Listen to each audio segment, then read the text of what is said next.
Morning or evening, grace, brother and sister. Let's have everybody back along with us here with our Temperance Awakening, and we'll be looking at a couple of different things. The first thing that we're going to be looking at is very short. It's only about a paragraph long, but something that we want to go over here. And so we'll get right into things. First here, we're going to simply be talking about abstinence. Abstinence from alcohol. As I said, this is only going to take us a couple of minutes. Then we'll go over to something else, but first they're looking at abstinence. And millions of Americans are abstainers. A huge proportion of adult Americans, don't drink alcohol at all. According to the 2001 National Household Survey, 80 million Americans did not have a single drink in the previous year. And these people are what's, called abstainers. They abstain from alcohol. And people do abstain for a variety of reasons. About 2 million recovering alcoholics choose not to have even one drink for fear of risking a relapse into addiction. Some of their children also abstain, having seen firsthand the negative aspects of alcohol. And many other Americans, they have health conditions or take medications, that make drinking alcohol dangerous or harmful. Like other people just don't like the taste of alcohol, and some people just don't want to do it because of the way it makes you feel. Gets that high, jittery feeling. Then lots of people, they abstain out of principle. Like some people, they just abstain from alcohol for health reasons. They abstain from alcohol, marijuana, tobacco, just things that are unhealthy, because that's not good for their fitness or nutrition. And then, of course, lots of religious people, they are not into alcohol at all. Because of, that's what, what the Bible teaches, what Bible-believing Christians, myself included, abstain from alcohol. Like, you find those groups actually, in all denominations. Of course, probably, think of Baptist more than anything, fundamentalist. But there are others as well, like there, I know groups of Presbyterians, Methodists, Pentecostals, Mormons that don't drink. And then, even many other religions like Muslims. Most Muslims, don't drink alcohol, and even Buddhists, Hindus, Jains, Sikhs, lots of them, they abstain from alcohol altogether. Because, alcohol, harms society and, just isn't good for society.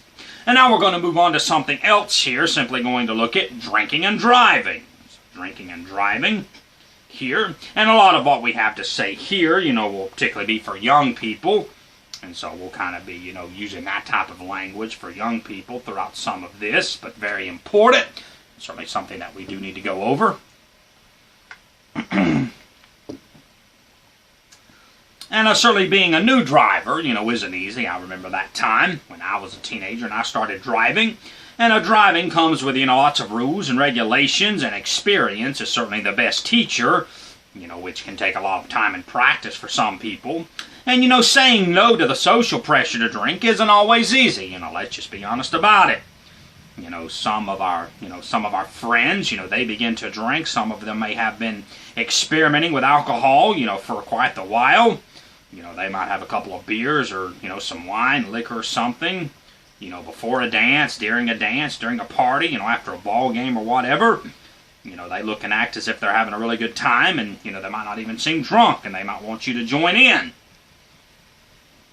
And, saying no isn't easin if saying no were easy, then, there would be so many teenagers that struggle with it, and even young people that struggle with it. And by the time 12-year-olds have reached the 6th grade, almost 50% of them have been pressured into having a drink. So, we need to think about that, especially when it comes to driving. Whenever we're a teenager, or, anybody driving, certainly, especially, I know this is kind of young people, have this pressure more than anybody. But now looking at that, driving under the influence. Drinking and driving, or driving under the influence, which, we say DUI for short, driving under the influence, DUI.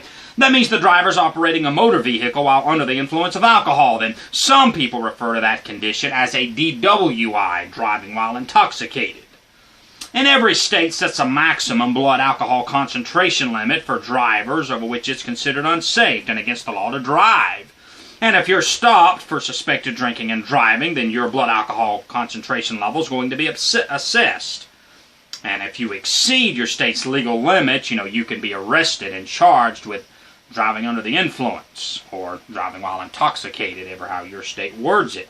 And, authorities now, civil authorities, the police, they take DUI and WI very seriously. They have, I know at least ever since the 1980s, maybe even before then, but I can remember though in the 1980s, law enforcement was really clamping down on this. And then like you, or your parents, if you're, under the age of 21, still living home with your parents, you have to pay a fine, and your driver's license could be suspended for a set amount of time, or in some cases completely revoked. If you're under 21, you also may not be allowed to get a new driver's license until you reach, that age of 21, and you may have to do community service or attend a special driver's education program, and also the cost of your insurance is going to go up a pretty good bit as well.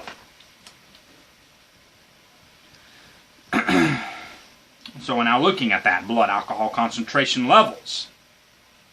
And the National Traffic Highway Safety Administration maintains data on alcohol-related car accidents, deaths in its Fatality Analysis Reporting System, which is called FARS, FARS for short, the acronym. And the amount of alcohol in your system is determined by measuring your blood alcohol concentration level, usually with a device called a breathalyzer. And this test shows the ratio of alcohol to blood in your system and is expressed as a percentage. A BAC rating of 0.10 means that alcohol makes up 1/10 of 1% of your blood. And young drivers, those talking about young people, they show measurable driving impairments with BACs as low as 0.03. And then whenever their blood alcohol level's just under 0.10, they can show very significant impairment. And young drivers are simply high-risk drivers. Younger drivers are twice as likely as adults to be in a fatal car crash. The younger you are, the greater your chances of being in a serious accident are. According to the Department of Transportation's Fatality Analysis Reporting System, 16-year-old drivers have crash rates 3 times greater than 17-year-olds and 5 times higher than 18-year-olds. And car crashes are the #1 cause of death among all young people between the ages of 15 and 20. 35% of the deaths of people ages 15 and 20, of that age group of 15 to 20 is motor vehicle crashes. And that's the biggest one by a pretty long shot. The next one, #2, homicide, is 19%. So, talking 35%, that's not really all that far from half.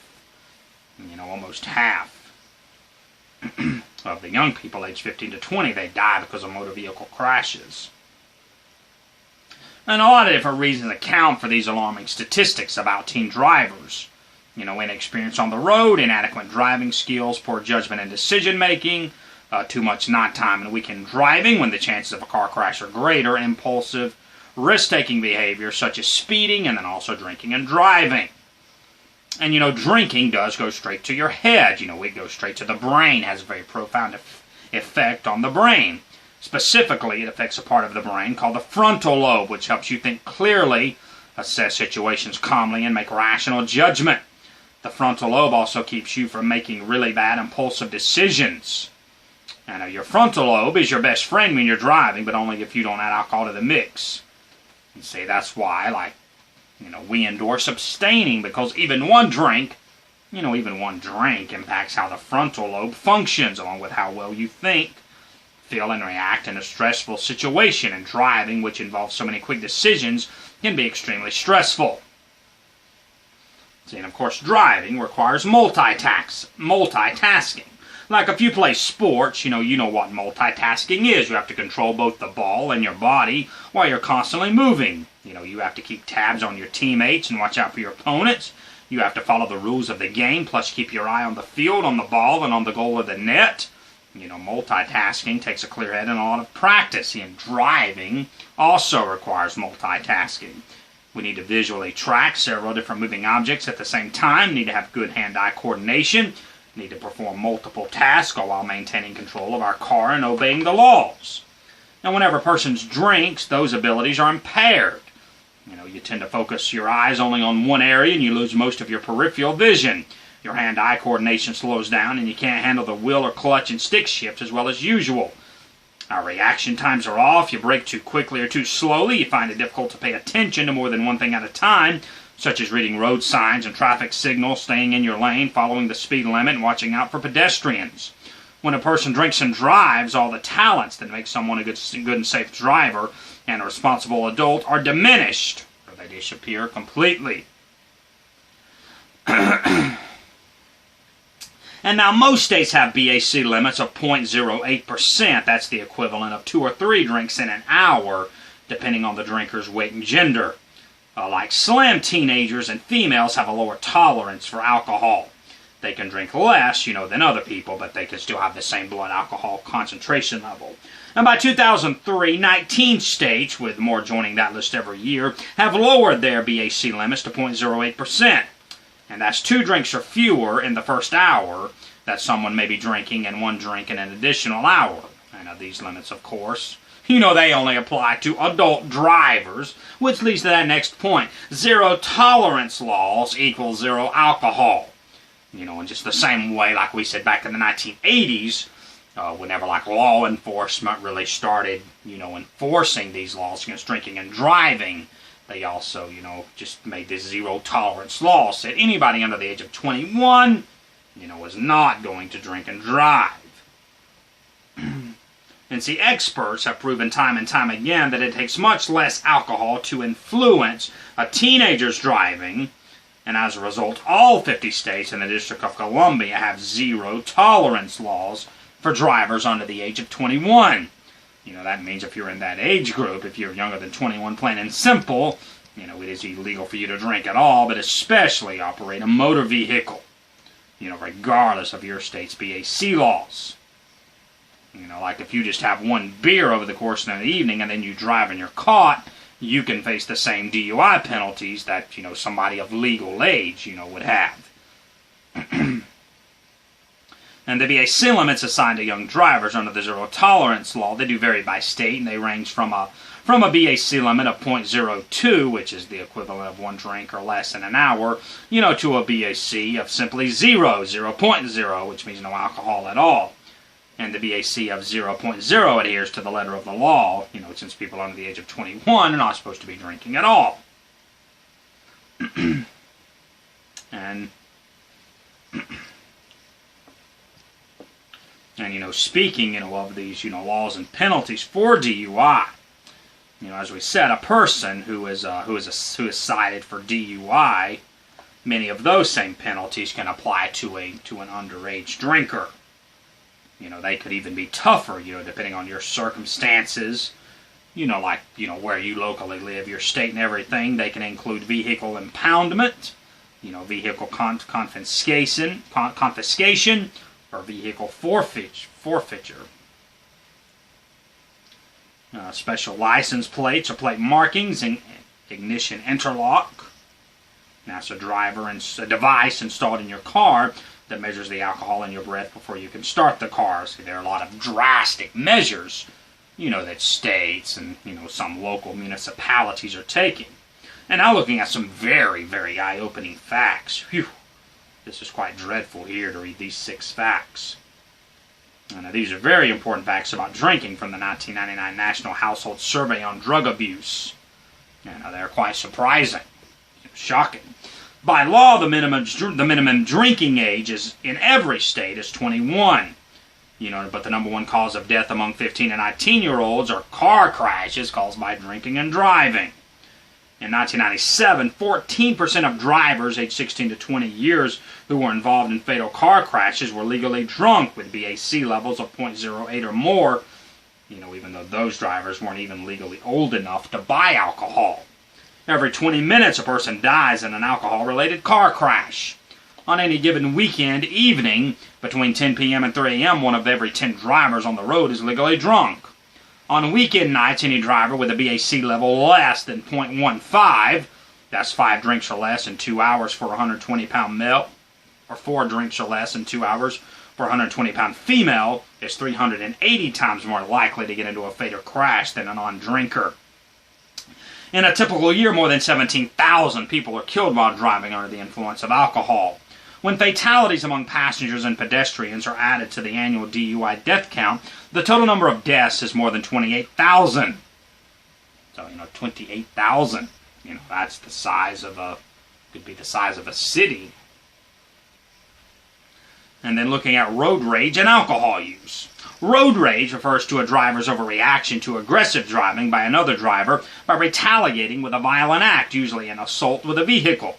And this growing problem on the nation's roads is one that some people compare in its seriousness to drunk driving. And alcohol, which intensifies feelings, is a major factor in many road rage incidents. Staying alcohol-free and following the rules of the road helps an individual avoid road rage incidents.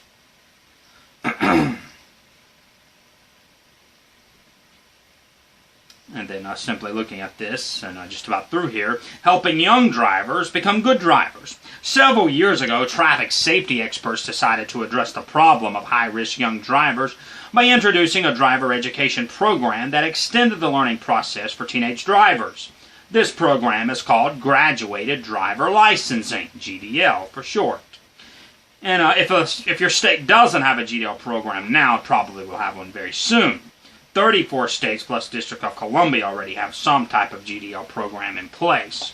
While state GDL programs help new young drivers become skillful and responsible motorists, Mothers Against Drunk Driving, a program we're about to look at, they also work tirelessly to keep young drivers safe and sober. First here we're going to look at the major components of the GDL program. And stage 1 is the learner's permit. By the state's minimum age, that you have first, in order to get this, you have to be the state's minimum age for a permit, which is still about 15 or 16 in most states. Then pass vision and knowledge test and complete basic driver's education training. Travel with a licensed adult over the age of 21 at all times. Limit your number of teenage passengers. Observe 0 alcohol laws while driving. Remain free of crashes and convictions for at least 6 months. And then stage 2, which is the intermediate provisional stage. Of course, we have to complete stage 1, be the state's minimum age for an intermediate license, pass a road test and complete advanced driver's education training, observe nighttime driving restrictions, like for example, like no driving after 11 p.m. or travel with a licensed adult during late night hours, and different states have different regulations for that. Limit your number of teenage passengers, observe 0 alcohol law while driving, remain accident and conviction free for at least 12 months. And then looking at the full licensure.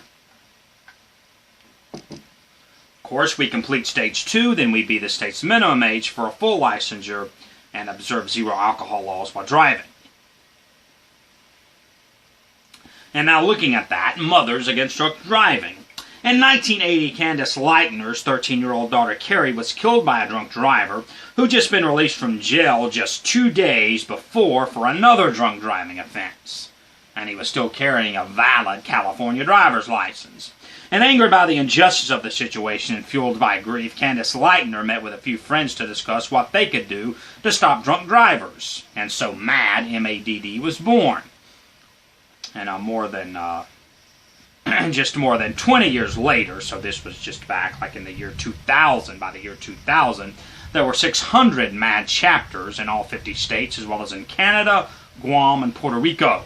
And MADD's advocacy and activism efforts have resulted in thousands of federal and state anti-drunk driving laws.